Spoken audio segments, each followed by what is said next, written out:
In June 2024, Adasha Turner, founder of Black Seed Farms, invited my husband, Ubaydullah Evans, to professionally participate in the Reconnect retreat hosted by her organization. Ubayd decided to make it a family vacation as a special send-off for Asia, who had just graduated from high school. The retreat, held at the Whidbey Institute on Whidbey Island, just outside Seattle, Washington, brought together families from across the United States, inspired by Adasha's work. They came to develop or deepen their connection to nature, share wholesome meals, make new friends or reconnect with old ones, and learn about the importance of being good stewards of the land and growing food for their communities. During this retreat, I wrote in my journal about how integrated and content I was within myself, something I hadn't experienced in a very long time. I felt there and came away renewed. This is me being led by my children to a fascinating circle of stones at the Whidbey Institute. They were so excited to share their discovery and lead me along a trail. To do it, we can continue on the trail. Make sure I don't walk them around. Come on, I cannot up this hill, up this hill. It's like a little maze. Open your eyes. Interesting. You guys. During the opening session, Adasha invited us to share about ourselves and bring our talents to the retreat. Among the offerings from participants, a beautiful sister from Michigan led us in meditation and movement through yoga. A brother played his saxophone. So I've been doing this, I'm self-taught, it's been about 20 years. So I'm just gonna flow and share what Allah has blessed me with. Now, first of all, Bismillah, Rahman Rahim, with God's name, the merciful benefactor, the merciful redeemer. Everything we do, we ask for God's blessings.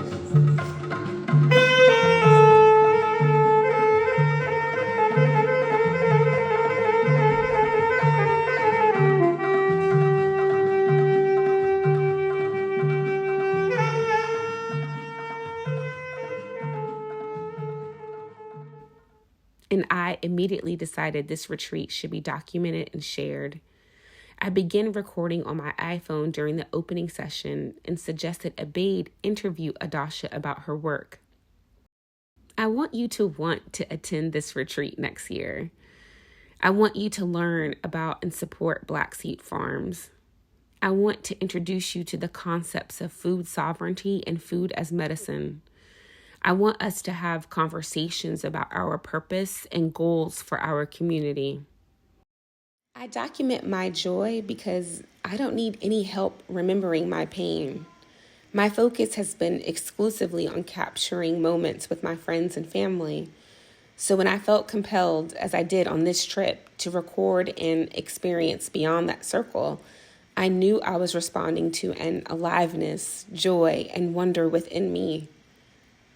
This documentation of my experience at the Reconnect retreat is my offering, and I hope you enjoy.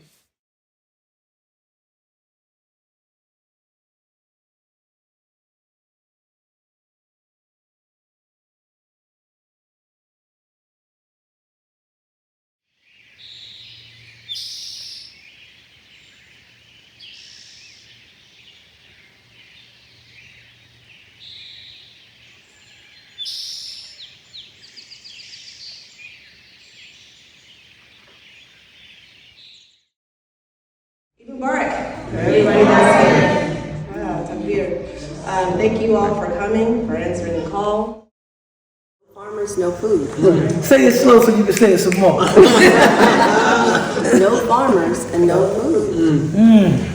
If we're not farming, you can't expect to have food on your table. And if you knew a place that it used to be a farm and now it's an apartment complex, where's your food coming from? Wow. So people talk about food justice a lot, and that's great. We want everybody to have food. We want food equity. But food sovereignty is the ability of us to grow and maintain and be sovereign within what we eat for our community and being able to provide. And if you don't know a farmer, you got to really think about that. You know, we all should at least know where we get our meat from and where we slaughter, right? We should all know a farmer. Is there anything other than picking up this meat that I can help you with? Is there anything my kids could come and learn? Wow. Well, it's not when farming is not an individual thing. It's a community thing. So when we talk about agroecology, which is agriculture, climate, energy, economic development, and the practice and study of.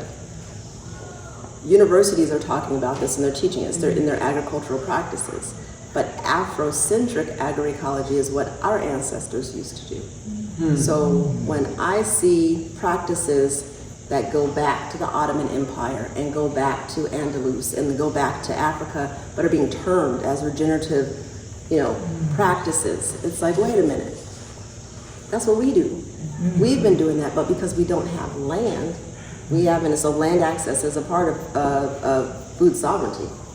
And we know that African Americans own less than 1% of the land in the U.S. So USDA, they got tired of hearing that during the Black Lives Matter movement, and they passed an ordinance to where if you, in your apartment, home, community, grow food and you sell it and you make $1,000, you can now consider yourself a farm. And people are like, okay, not understanding that when you have a farm and you get a farm number, that taps you into farm funding, right? And so as a community, you want to be able to look at self-sufficiency and sovereignty, but you also need sustainability, right? Because people aren't going to do anything for free, and you can't do this. You can do it as a hobby, but you need to maintain it. So coming in and having community plots, in Connecticut, the community there, they all eventually bought the houses around, in one block, and then they tore the fences off. They built a school in the middle, and that was what the community became. They combined their land, and they were sovereign, and they are sovereign to do what they need to, including grow food, right? And so the first thing is, you can't think about it as an individual thing. You have to know that you're going to need a partner. And so again, when you're down and you're sick and someone needs to feed the chickens, or the tomatoes need to be harvested and you just can't because you got to work, or babies, got a recital, so we have to go this way, you have someone to call. Because if not, that 4 or 5 months of hard labor is gone, right? And then it you don't want to do it any longer. My name is Jewel Abdul-Mateen, and I'm really just overjoyed.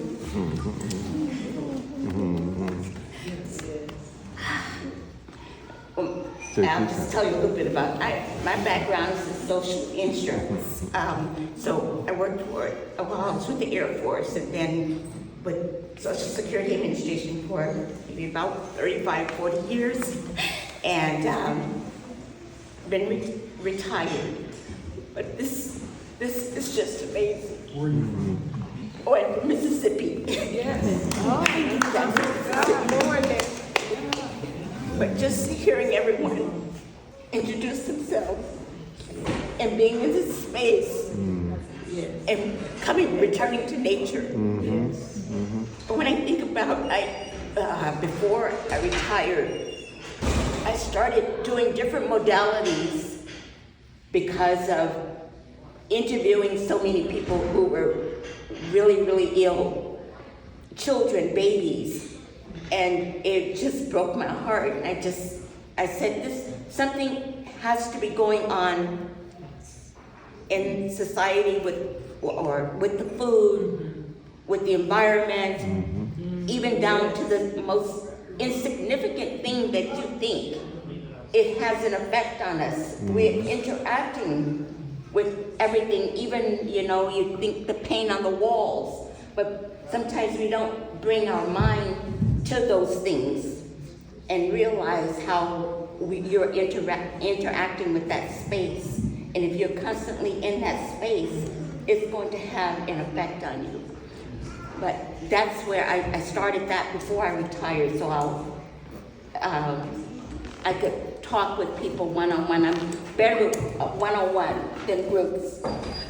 But I just want to say, wow, this is amazing. It's really amazing. And thank you so much for the vision and bringing this to fruition. This young lady has changed my life. Being pregnant with her, I found out I had a connective tissue disease that landed me in a wheelchair the first 4 years of her life. From being from Stanford to Harvard, independent practice, majoring at universities, level 1 trauma, my whole career, to 36-year-old and someone retiring you. Going through diagnosis and figuring out what was going on, food was definitely a big trigger for me. And so really start getting into why. For instance, I could eat broccoli, I could eat it from here, I could eat it from here, but I couldn't eat it from here. So what is making me sick? And it was the processing of food. And so I started a freight farm, growing hydroponically, and was able to come out of that wheelchair and really start to use food as medicine.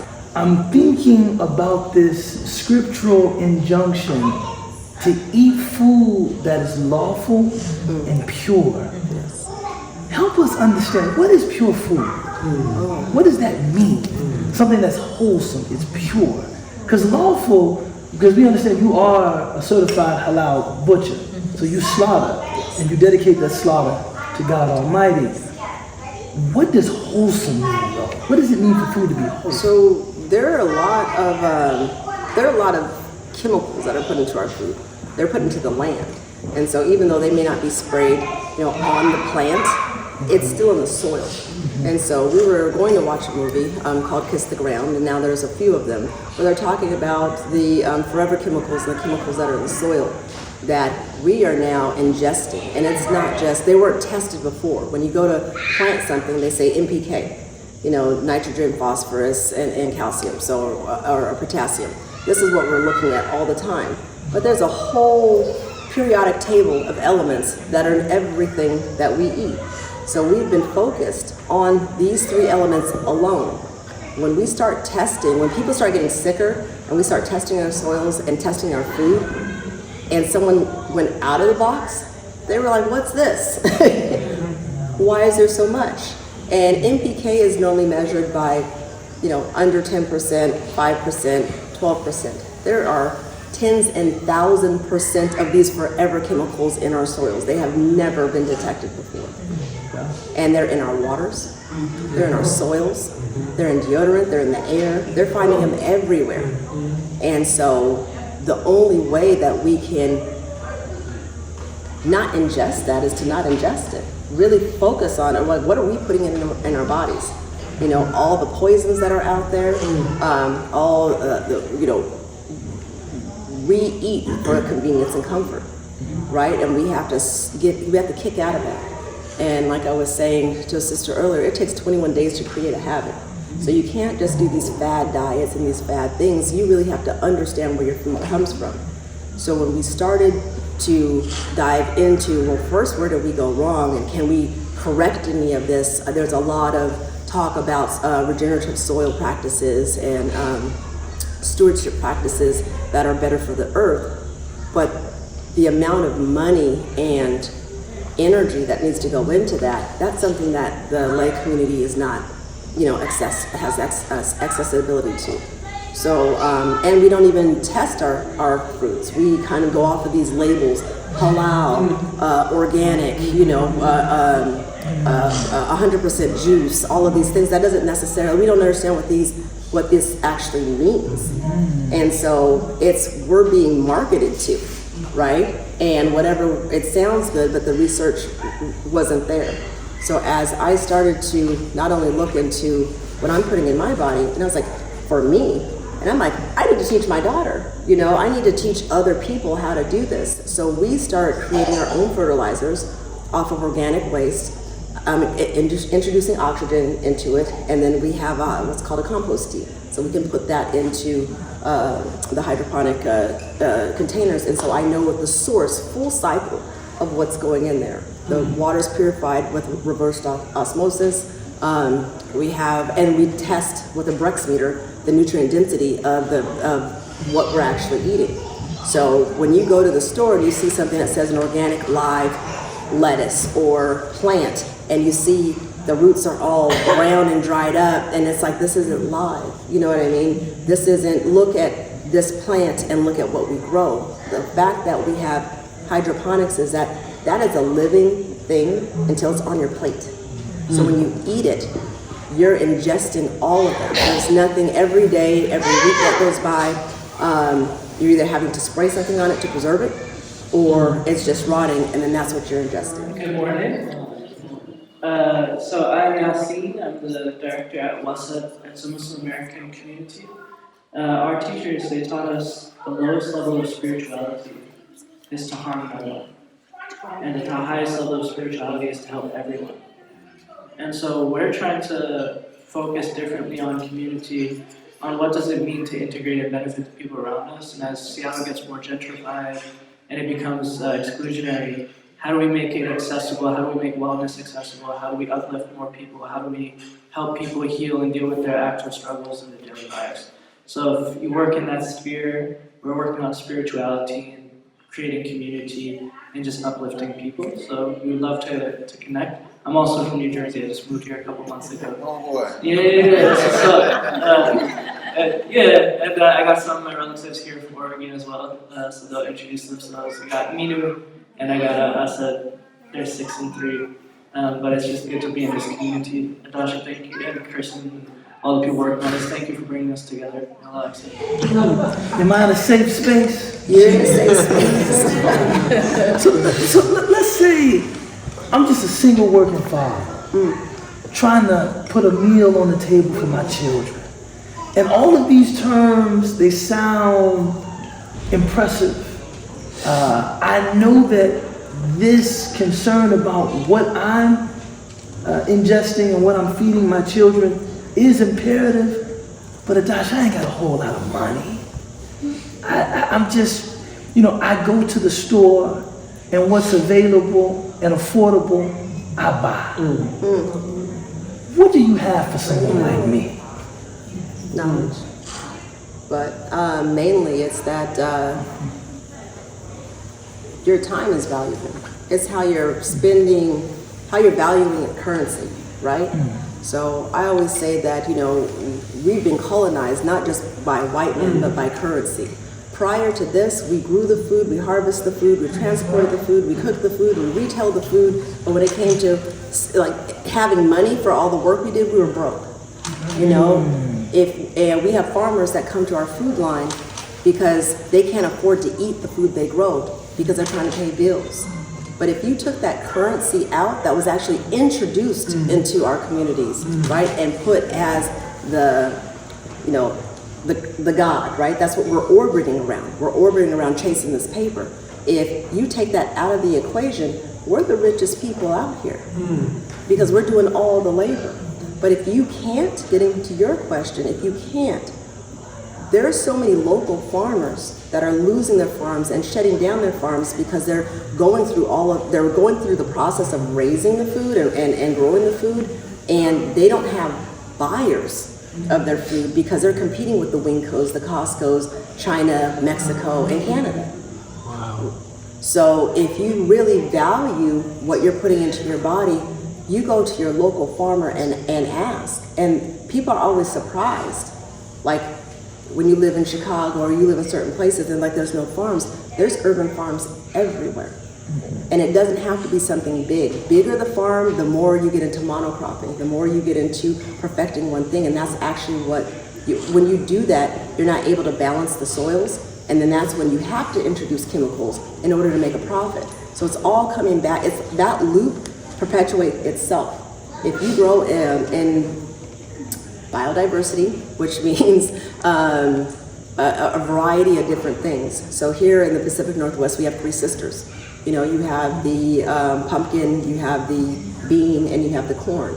All of those fix the nitrogen and the carbon in the soil to where once you plant them, you don't have to use fertilizer because the waste of one feeds the other. And so that's how our ancestors grew food. They companion cropped. People use 3 sisters everywhere, and they think that, I understand companion cropping. But did you know that there was thousands of ways to companion crop something to where you don't need to use it. You actually have natural pesticides when you're growing oregano and you're growing other with tomatoes, with dahlias. So you're actually stimulating bee and pollination. You're keeping pesticides off with oregano, and then you're able to keep fruits. Your passion and your knowledge intimidates me.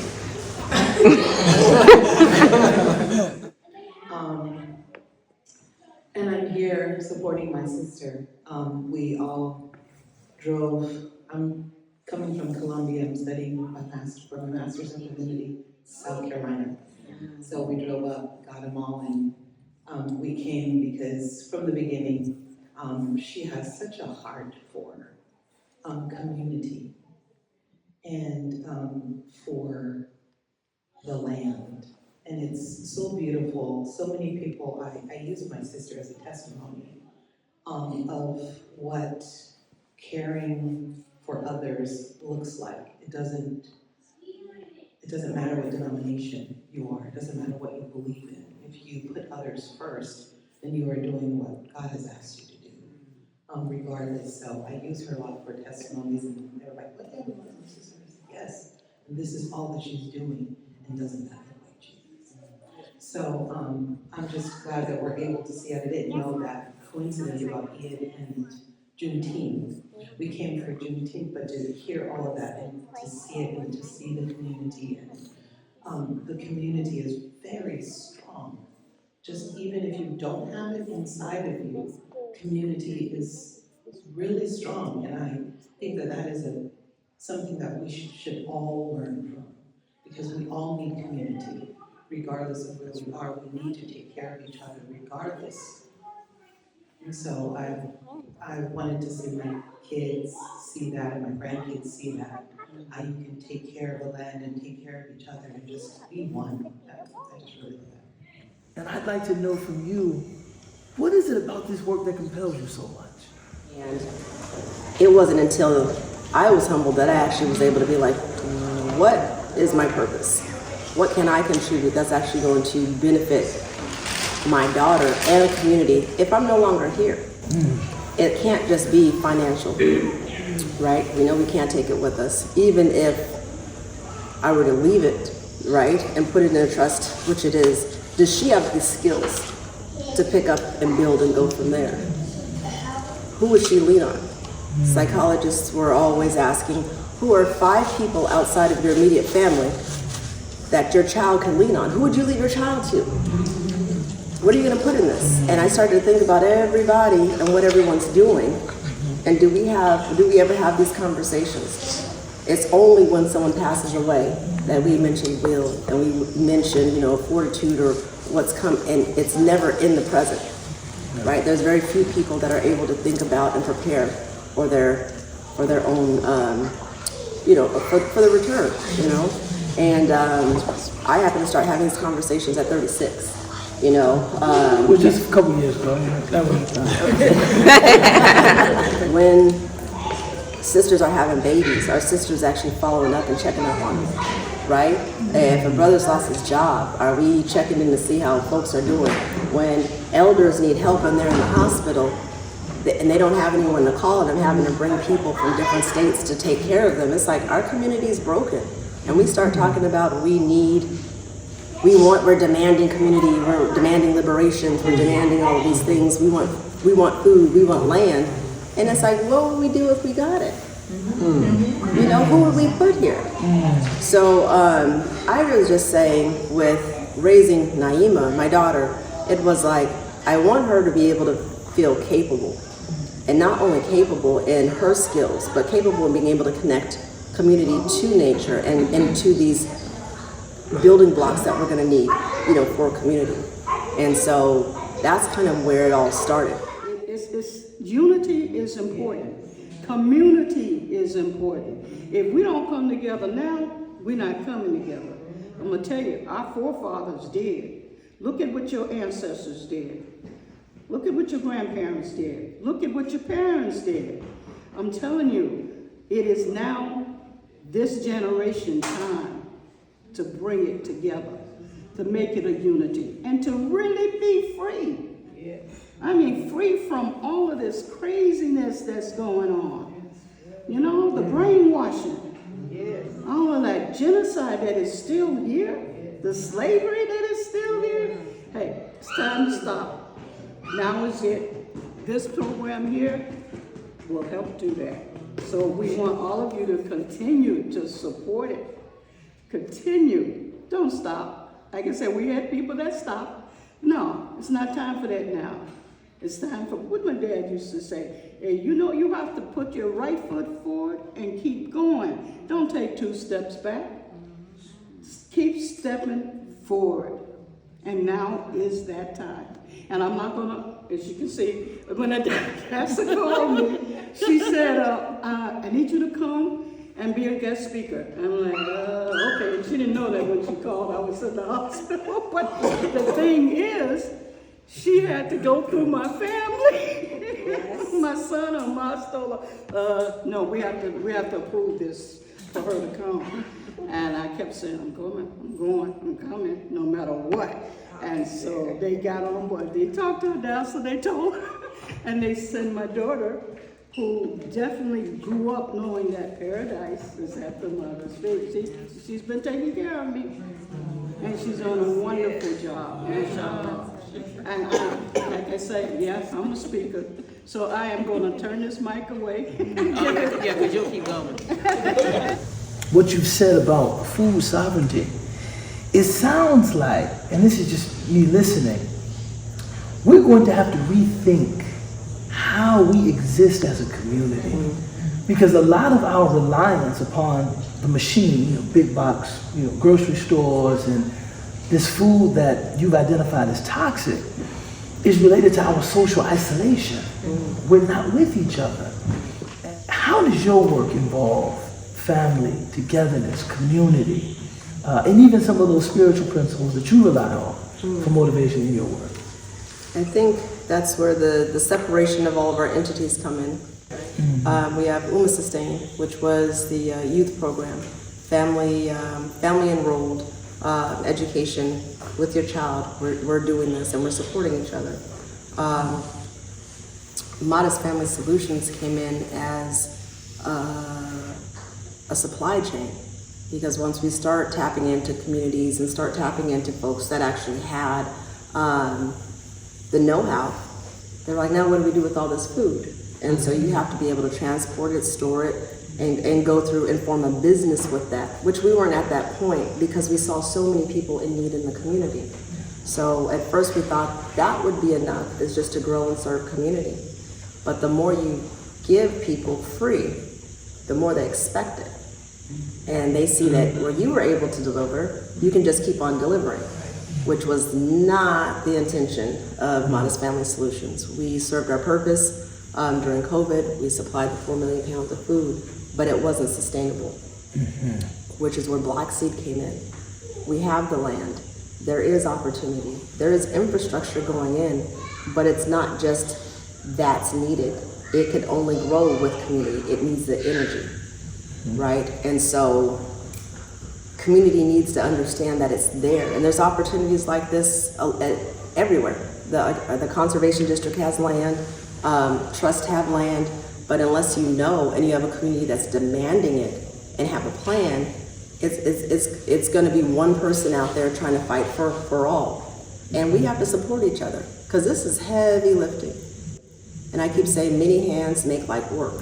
So I keep thinking, I hold this up long enough and people see my hand shaking, they're going to come and support. But because they're running a race, right? They're out there, they're distracted. They only can go to, Wendy's, McDonald's, all the fast food, rather they don't want to, but that's what they think that they can afford.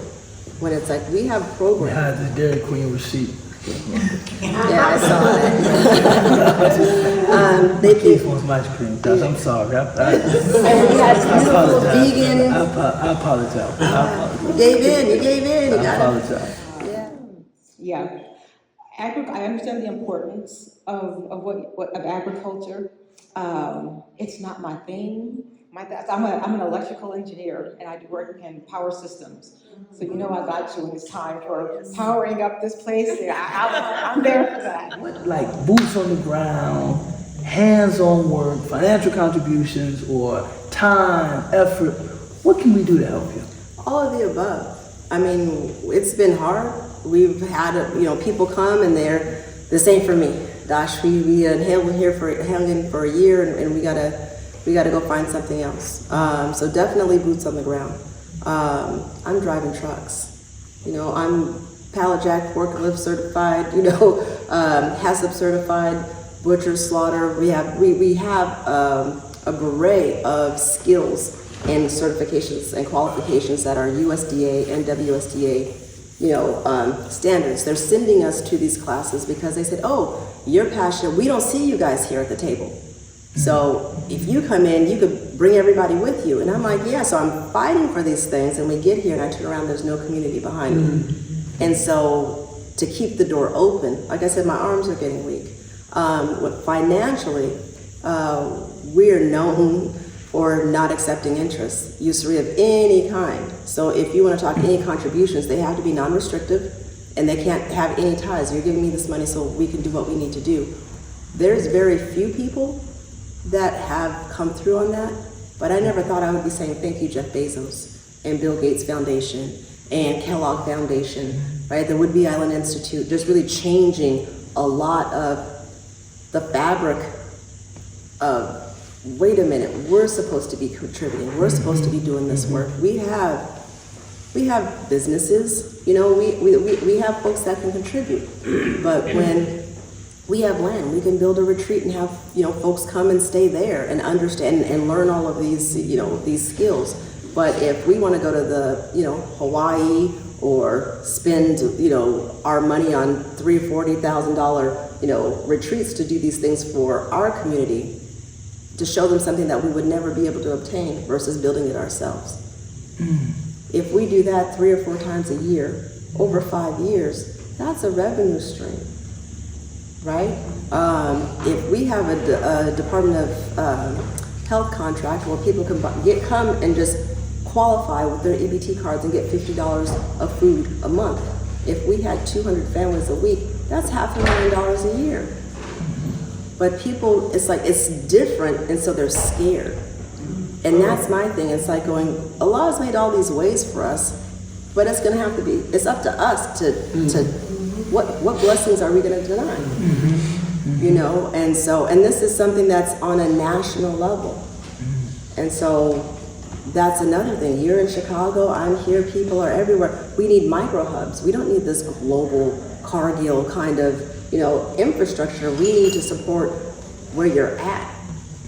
And then we can network with whatever we have at that point. But we still have to be strong in where we're at. Hi, my name is Linda Turner, and I'm Adasha Turner's mother.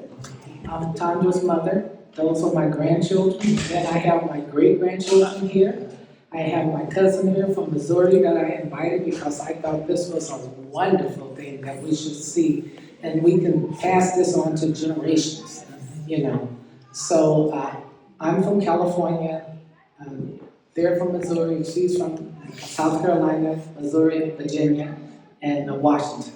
So we're trying to make sure this generational GX go on, and by having her do this, it gives them an example and let them see that it can be done. And we can come together as one community, as one place, and I am so proud of all of you guys, and I'm so proud of her by having her vision to go on. Now remember when she first started this, her and her dad was up all night writing the plans. We was like going over it, and I kept telling her, you can do it, So support each other, love one another, and God will do the rest. I want to thank God for this amazing opportunity. As I mentioned, we live in Chicago, and I won't say that we are disconnected from nature, but this kind of intentional time, in nature certainly has a healing effect. The ability to, I think, breathe a little more easily as you kind of center yourself. You know, one of our teachers used to tell us, the only element of creation that's tripping is human beings. Everything else is in balance.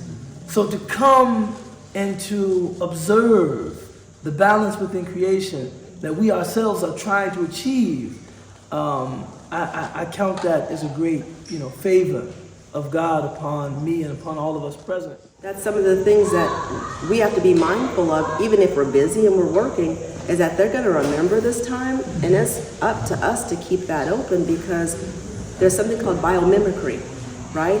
Where everything that's in nature, we try to recreate in science, or we do recreate in science, right? And we work it out to where it benefits man, right? But we never give homage to that first, creation, right? We just take it.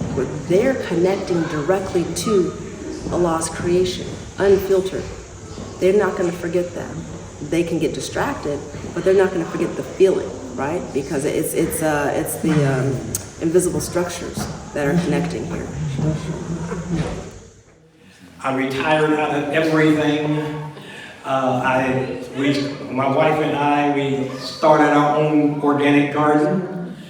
Bought a tractor, truck, rototiller, and gonna hook up with Adasha. This is just amazing.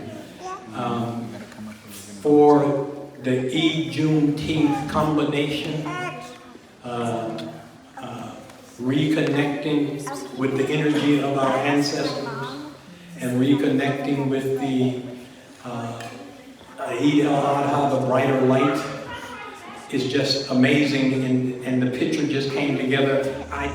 The verse in Scripture, both the Old Testament and in the Quran, that mentions that if a person saves a life, it's as if they saved the lives of all of humanity. Because just one person is absolutely invaluable. They have value that is absolutely incalculable. What you set out to do is to save communities. And you represent where we'd like to go. And if nothing else came through this session, I just want to thank you. Thank you for holding the space for us. Thank you for representing our community so well, with such dignity and such, esteem. And representing your family with such dignity and such esteem. Thank you, Sister Adasha.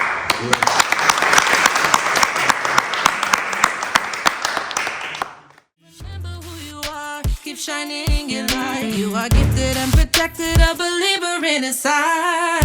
Are anointed, you are powerful. You are everything that they wish they were on their own. You are highly favored, a glowing black light. You got everything that they wish they had inside. You are anointed, you are powerful. You are everything that they wish they were on their own. You are highly favored, a glowing black light. You got everything that they wish they had inside. They try to sabotage all the blessings in your life. Just raise your hands up, align your heart with the sky. Imagine His throne, the King of all might. He says, be and it isn't all your battles He will fight.